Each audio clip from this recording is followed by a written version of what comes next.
నమస్తే, నేను Sreeja, tarot card reader, crystal healer and aura reader. ఈ ఎపిసోడ్స్ లో మనం ద్వాదశ రాశులకి సంబంధించి టారో కార్డ్ ప్రెడిక్షన్స్ ద్వారా ఎలా ఉండబోతుందో తెలుసుకుందాం. ఈ ప్రెడిక్షన్స్ మనకి అక్టోబర్ 16వ తారీఖు నుంచి 31వ తారీఖు వరకు కూడా వర్తిస్తాయి. అలాగే మీలో ఎవరికైనా టారో కార్డ్ రీడింగ్ కానివ్వండి, క్రిస్టల్ హీలింగ్ కానివ్వండి, అలాగే ఎలాంటి స్పిరిచువల్ మొడాలిటీస్ నేర్చుకోవాలనుకున్నా స్క్రీన్ మీద కనిపిస్తున్న నంబర్స్ కి కాల్ చేసి మీరు రిజిస్ట్రేషన్ చేసుకోవచ్చు. అలాగే క్లాసెస్ కి సంబంధించిన డౌట్స్ కూడా మీరు క్లియర్ చేసుకోవచ్చు. అలాగే సర్టిఫైడ్ జెమ్ స్టోన్స్ కానివ్వండి, క్రిస్టల్స్ కానివ్వండి, క్రిస్టల్ కార్వింగ్స్ కానివ్వండి, ఎవరికైనా రిక్వైర్మెంట్ ఉన్నా కూడా సేమ్ నెంబర్ మీద మీరు సంప్రదించవచ్చు. వృశ్చిక రాశి టారో కార్డ్ ప్రెడిక్షన్స్ చూద్దాము. వృశ్చిక రాశికి సంబంధించి చాలా లోన్లీగా ఫీల్ అవుతారు. మీరు ఎవరితో అయితే రిలేషన్షిప్ లో ఉన్నారో ఆ పర్సన్ మీకు టైం ఇవ్వక, ఎఫెక్షన్ చూపించక, లవ్ ఇవ్వక, కేర్ చేయక, ఒకప్పుడు మీ రిలేషన్షిప్లో ఎలాంటి బాండింగ్ అయితే ఉందో, ఎలాంటి ర్యాపో అయితే ఉందో అది మిస్ అవ్వడం వల్ల మీరు ఎంత డిస్కస్ చేసి మీరు ఏం ఫీల్ అవుతున్నారో, ఎంత టార్చర్, ఎంత మెంటల్ టార్చర్ మీరు అనుభవిస్తున్నారో అవతల మీ పార్ట్నర్కి ఎక్స్ప్లెయిన్ చేసినా అర్థం చేసుకోలేని సిచ్యువేషన్లో, అలాగే వేరే వాళ్ళతో చాలా డీప్ మేబీ లవ్ అని అనుకోవచ్చు, లేకపోతే ఒక కైండ్ ఆఫ్ అట్రాక్షన్ అని అనుకోవచ్చు, అలాంటి ట్రాప్లో ఉండడం వల్ల, అలాంటి ట్రాన్స్లో ఉండడం వల్ల మీరు చూపించే లవ్ కానివ్వండి, అండర్స్టాండింగ్ కానివ్వండి, కేర్ కానివ్వండి, ఏదైనా సరే వారు కేర్ చేసే పరిస్థితుల్లో వాళ్ళు ఉండరు. నేను చాలా మంత్స్ నుంచి, ఇయర్స్ నుంచి ఈ పర్సన్లో ఒక మార్పు కోసం నేను వెయిట్ చేస్తున్నాను. అది రిలేషన్షిప్ అయినా లేదా మ్యారేజ్ అయినా, పర్సన్స్ ఎవరైనా సరే ఈ మనిషిలో ఒక మార్పు కోసం నేను వెయిట్ చేస్తున్నాను. కానీ ఎంత వెయిట్ చేసినా కానీ మార్పులు అనేవి రావట్లేదు. తన కోసం నన్ను నేను చాలా చేంజ్ చేసుకున్నాను.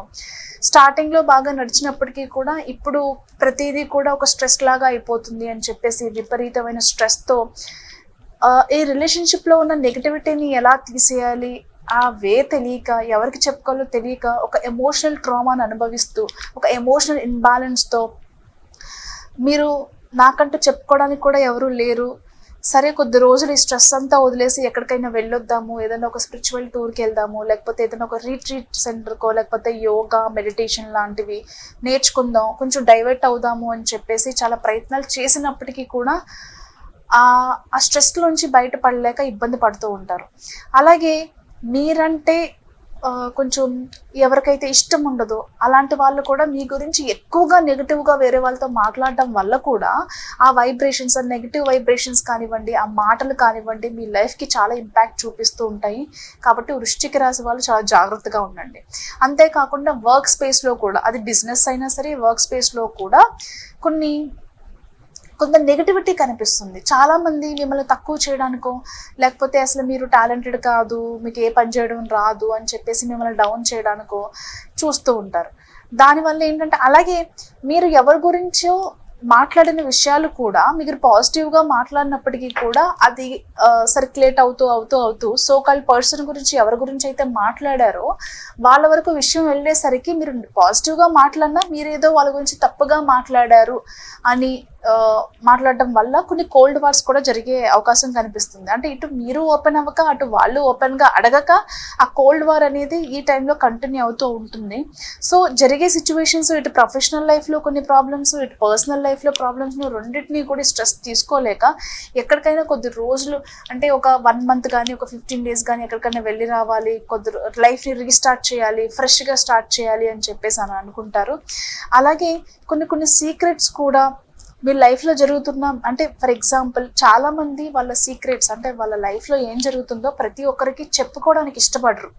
ఎక్కడ నన్ను తక్కువగా చూస్తారో, ఎక్కువ నేను డౌన్ అయిపోతాను, నన్ను లోకుగా చూస్తారో అని చెప్పేసి వాళ్ళకున్న విషయాలు చాలామంది వాళ్ళల్లో వాళ్ళే తలుచుకుని బాధపడుతూ ఉంటారు, ఎవరికి షేర్ చేయరు. సో దానివల్ల కూడా కొంత స్ట్రెస్ పెరిగే అవకాశం కనిపిస్తుంది. ఖచ్చితంగా ట్రావెల్ అయితే చేస్తారు, బట్ కొత్త ఆపర్చునిటీస్ కూడా వచ్చే అవకాశం ఉంది. కాబట్టి ఏదైనా మీకున్న ప్రాబ్లమ్స్ని ఓవర్కమ్ చేసుకుని ముందుకు రండి. అలాగే ఎప్పటి నుంచో రావాల్సిన డబ్బులు ఏవైతే స్ట్రక్ అయిపోయి వాటి కోసం వెయిట్ చేస్తూ ఉన్నారో ఖచ్చితంగా డబ్బులు అయితే తిరిగి వస్తాయి. అలాగే బిజినెస్లో కావచ్చు, ఏదైనా మీరు చేస్తున్న వర్క్లో కావచ్చు, మీ చేతికి ఏదైతే ఆదాయం రావాలో ఖచ్చితంగా ఆ మనీ మాత్రం వచ్చి తీరుతుంది. ప్రాపర్టీ ఇన్వెస్ట్మెంట్స్ కూడా బాగా కలిసి వస్తాయి.